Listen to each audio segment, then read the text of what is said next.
안녕하세요. 아티클모아 태산의 아무태입니다. 오늘은 세계 최대의 자선단체인 게이츠 파운데이션에 대해서 이야기해 보도록 하겠습니다. 잘 아시듯이 이 게이츠 파운데이션은 마이크로소프트의 창립자인 빌 게이츠와 그의 부인인 멜린다 게이츠가 함께 세운 재단인데요. 최근에 이 부부가 이혼하게 되면서 재단의 미래 방향성도 불투명해졌습니다. 특히 게이츠 파운데이션의 운영 방식은 빌 게이츠의 입김이 많이 들어가서 기업을 운영하듯이 자선과 후원이 이루어질 때도 그 행위가 얼마나 혁신적인지를 먼저 따졌다고 하는데요. 이렇게 기업을 운영하는 것처럼 너무 혁신에 치중하여 후원 행위가 이루어질 때 이러한 부분들에 멜린다 게이츠가 좀 제동을 걸고 완화하면서 보다 더 효과적인 재단의 운영이 가능했다고 하는데요. 이러한 혁신 위주 데이터 위주의 후원 방식의 장단점과 이 두 부부의 이혼으로 인한 게이츠 파운데이션의 미래에 대해서 오늘 아티클을 통해서 알아보도록 하겠습니다.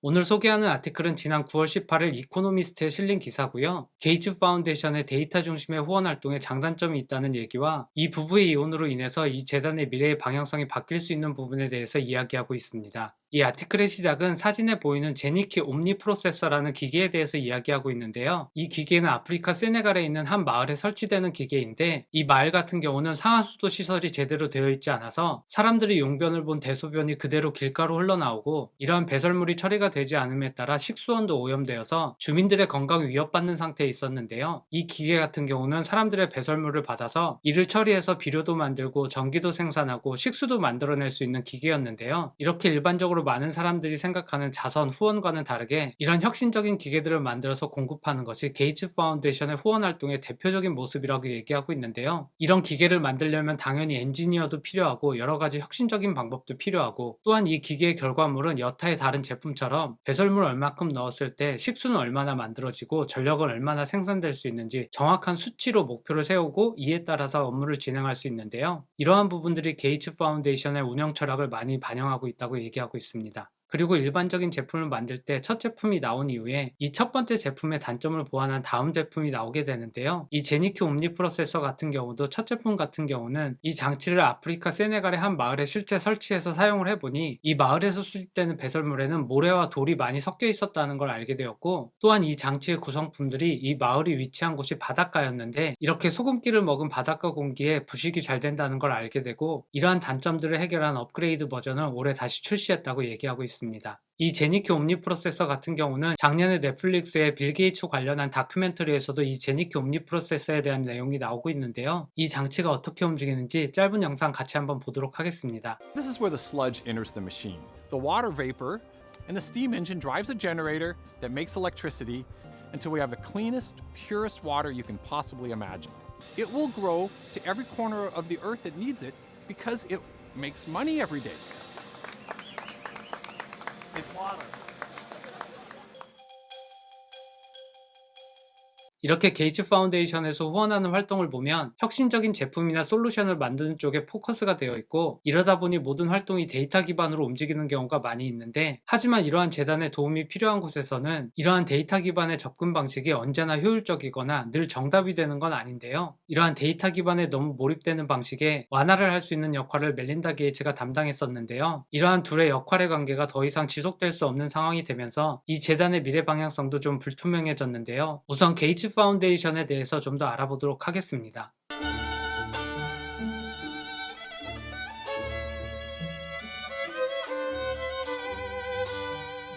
앞에서도 말씀드렸지만 게이츠 파운데이션은 세계 최대 규모의 자선단체인데요. 이 재단이 보유하고 있는 기금의 규모가 60조 원 정도라고 하고요. 이 재단에서 지난 2019년에 사용한 금액만 하더라도 대략 5조 원에 가까운 금액이라고 합니다. 이 정도 규모는 게이츠 파운데이션 다음으로 큰 자선단체의 11배 정도 더 큰 규모라고 하는데요. 이 게이츠 파운데이션을 국가들이 하는 자선활동의 규모에 비교해도 세계 12번째 국가 규모에 해당한다고 합니다. 그리고 코로나로 인해서 많은 사람들이 더 잘 알고 있는 WHO라는 기관에 미국 국가 다음으로 게이츠 파운데이션이 가장 큰 금액을 후원하고 있다고 하고요. 코로나를 대응하는 프로젝트에만도 2조 원이 넘는 금액을 후원했다고 합니다. 그리고 게이츠 파운데이션처럼 약간 기업적인 마인드를 가지고 자선 행위를 하는 게 게이츠 파운데이션만의 얘기는 아닌데요. 1800년대 말에 강철왕이라는 별명으로 불리는 앤드류 카네기 같은 경우도 인류의 발전을 저해하는 장애물 중에 하나는 아무 목적 없이 주어지는 자선 금액이다라고 얘기했다고 하고요. 이렇게 사람들한테 자선금을 줄 때 그 금액을 가지고 그 사람들이 어떻게 사용하는지에 대해서 상세하게 확인하지 않고 주는 자선 금액에 대해서 우려를 표시했다고 하고요. 그리고 이러한 방식의 앤드류 카네기의 자선 철학은 그 이후에 헨리 포드나 존 록펠러가 세운 자선단체에서도 동일하게 적용이 되었고요. 다만 이때만 하더라도 기업가의 후원 활동은 자신들의 생을 마지막으로 정리하는 단계에서 이루어졌다면, 최근에는 이런 기업가들의 자선 활동 행위가 아직도 여전히 현업에서 열심히 기업 활동을 하는 기업가들을 통해서 이루어지고 있고, 특히 이러한 젊은 세대의 아직 현업에 있는 기업가들은 자신들이 기부한 금액이 어떻게 쓰여지고 그 쓰여진 금액이 어떠한 효과를 발휘하는지에 대한 각별한 관심을 가지고 있다고 얘기하고 있습니다. 그리고 이러한 현재 많은 자선단체의 방향 철학은 여러모로 게이츠 파운데이션에서 큰 영향을 받고 있다고 합니다. 게이츠 파운데이션은 앞에서 말씀드렸듯이 운영기금 규모도 엄청나고 이 재단에서 일하고 있는 직원도 1750여 명으로 대규모인데요. 지난 2008년에 마이크로소프트 사업에서는 완전히 손을 뗀 빌 게이츠가 자신들이 후원할 때 가장 큰 효과를 볼 수 있는 부분들을 직접 선택해서 후원하고 있다고 얘기하고 있습니다.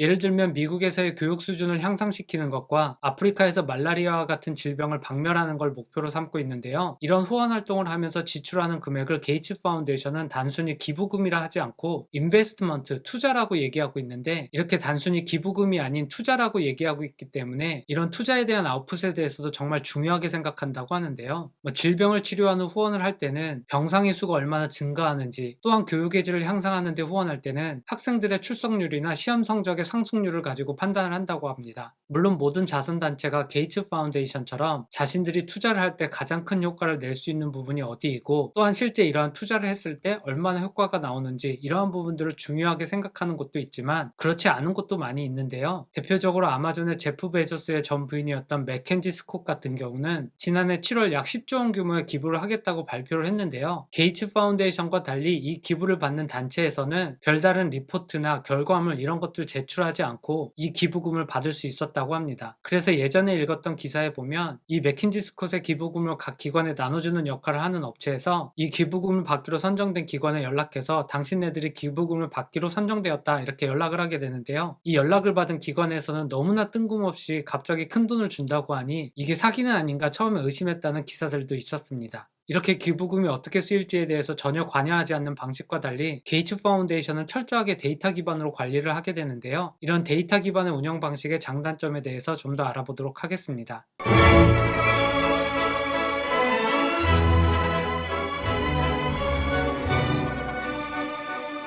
데이터 중심의 자선 활동이 돈이 어떻게 쓰이는지에 대해서도 명확히 트래킹하고, 그렇게 쓰인 돈이 어떤 결과물을 내는지에 대해서도 명확히 트래킹할 수 있다는 부분에서는 가장 효율적으로 자선 활동을 하는 방법으로 보이긴 하는데요. 하지만 문제는 많은 자선 활동 중에서 이렇게 수치화하긴 어려운 부분도 있다는 게 포인트인데요. 예를 들면 어떤 백신의 접종률을 높이겠다는 목표를 가지고 돈이 집행이 된다면 그 백신을 개발하는 데 비용이 들고, 그 백신을 생산하는 데 비용이 들고, 그 다음에 실제적으로 얼마나 많은 사람들이 접종을 했는지 이런 것들을 수치화해서 계산할 수가 있는데, 예를 들면 특정 국가에 억압받는 여성들의 삶의 질을 향상시키겠다라는 목표를 가졌을 때에는 물론 이때도 여러 가지 방법을 통해서 수치화하여서 검토를 할 수 있지만 많은 부분들은 이렇게 수치화되지 않은 부분들도 있기 때문에 수치만 가지고 판단을 하게 되면 어떻게 보면 수치로 파악되는 부분에만 관심을 갖게 되어서 오히려 전체적으로는 효과가 반감될 수 있는 가능성도 존재하게 됩니다. 물론 게이츠 파운데이션도 이런 자선 활동이 늘 정량적으로 계산되어질 수 없다는 것은 경험을 통해서 많이 배웠다고 하고요. 학생들의 교육 수준을 향상시키는 데 투자하는 것도 처음에는 숫자 기반으로 접근할 수 있을 거라 생각했지만 학생들의 교육 수준 향상이 단순히 시험 성적 향상으로만 판단될 수 없다는 걸 알게 되었고, 오히려 더 근본적인 소셜 밸류 차원에서 들여다봐야 된다는 걸 알게 되었다고 합니다. 그래서 앞에서 언급드렸던 세네갈에 설치된 사람들의 배설물을 처리하는 제니키 옴니 프로세서 같은 경우도 배설물을 넣으면 얼마나 전력량이 나오고 식수가 얼마나 얻어지는지 이런 수치로는 계산이 쉽게 되는데, 사실상 이 마을에 이 기계를 설치하려고 보니 이 도시에 살고 있는 300만 명 사람들 중에 3분의 1에 해당하는 사람은 아예 집에 있는 화장실이 하수도로 연결도 되어 있지 않은 집에 살고 있었다고 하고요. 그리고 또 한 가지 이슈는 이 기계가 설치된다는 소문이 돌자 하수구에서 뽑은 물을 식수에 포함시킨다는 루머가 돌면서 엄청나게 소요가 일어났다고 합니다. 그래서 게이츠 파운데이션도 처음에는 이 기계의 효율성에만 전적으로 집중해서 바라봤다면 이러한 이슈들을 접하게 되면서 이 기계가 작동할 수 있는 사회 인프라스트럭처와 함께 사람들이 이 기계의 효용성에 대해서 잘 이해할 수 있는 캠페인을 벌이기도 했다고 합니다.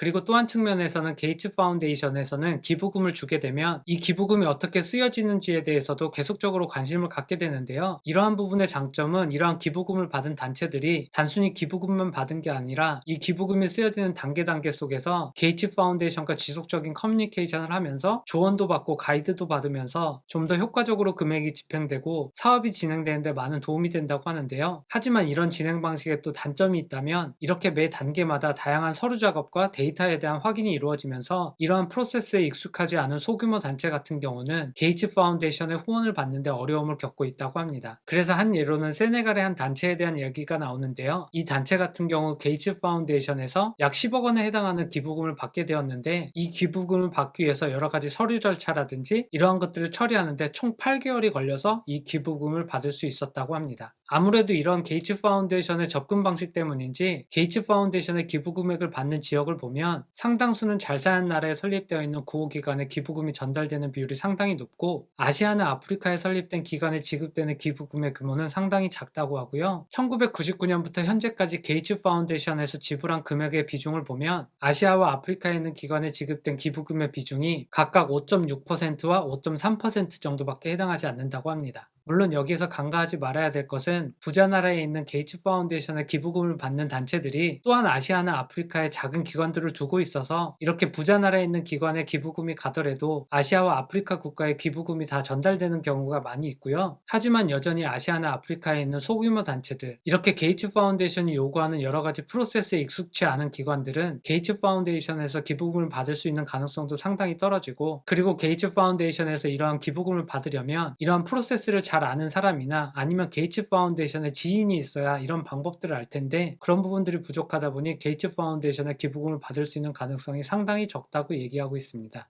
그리고 게이츠 파운데이션도 그동안 여러 가지 활동을 하면서 배운 바가 있어서 예전에는 게이츠 파운데이션의 포커스가 우리는 혁신적인 해결책을 찾아내는 데 집중하고 이렇게 찾아낸 해결책을 실제 적용하는 거는 다른 사람에게 맡긴다라는 생각을 갖고 있었는데요. 하지만 실제 현장에서 동떨어진 곳에서 혁신적인 방법이라고 만들어진 것들이 실제 현장에서는 제대로 적용되지 않는 경우를 보게 되면서 게이츠 파운데이션의 포커스가 실제 현장에서도 혁신적인 결과물을 낼 수 있는 부분에 더욱더 관심을 가지고 있다고 얘기하고 있습니다. 이렇게 게이츠 파운데이션도 독특한 자신들만의 철학을 가지고 운영을 하면서 여러 가지 배우는 점들도 있고 계속적으로 발전해 나가고 있는데요. 앞에서도 말씀드렸듯이 우려가 되는 부분은 빌 게이츠와 멜린다 게이츠가 각자의 장점이 서로의 단점을 커버하면서 이 재단이 운영이 잘 되어 왔는데요. 데이터와 결과물에 포커스를 맞추고 기부 대상을 바라보는 빌 게이츠와 이러한 기부금이 필요한 곳이 현재 처한 상황은 어떻고 또한 정량적으로는 측정되기 어려운 정성적인 부분을 들여다보는 멜린다 게이츠가 이 재단에 있어서는 좋은 파트너였던 것 같은데요. 이 부부가 이혼하게 되면서 그래도 재단의 운영은 같이 공동 운영하겠다라고 얘기는 했지만 언젠가는 멜린다 게이츠는 이 재단에서 한 발 뺄 걸로 예상되고 있고 그 시점을 대비하면서 게이츠 파운데이션이 빌 게이츠의 데이터 중심의 접근 방식을 완화할 수 있는 또 다른 방법을 찾는 게 이 재단에 남아있는 과제라고 말하면서 이 아티클은 마무리하고 있습니다. 오늘 아티클은 여기까지고요. 빌 게이츠와 멜린다 게이츠의 이혼은 게이츠 파운데이션 입장에서는 더더욱 안타까운 일인데요. 그럼에도 불구하고 게이츠 파운데이션이 그동안 여러 가지 좋은 성과물들을 냈기 때문에 앞으로도 지속적으로 많은 활동을 할 거라고 기대를 하고 있고, 다만 그동안 좌충우돌하면서 배웠던 교훈들은 잊지 말고 또다시 너무 데이터에 몰입되고 아웃풋에 몰입되는 방식보다는 그러한 데이터로 잘 측정될 수 없는 부분에도 기부가 잘 이루어지고, 또한 이러한 데이터 중심의 프로세스에 익숙치 않은 소규모 기관에도 실제적인 사람들의 살아가는 삶에서 결과물을 내려고 하는 사람들에게 게이츠 파운데이션이 접근하기 어려운 곳이 아니라 좋은 도움이 되는 곳이었으면 합니다. 오늘 영상은 여기까지고요. 다음번에 또 좋은 아티클로 만나겠습니다. 감사합니다.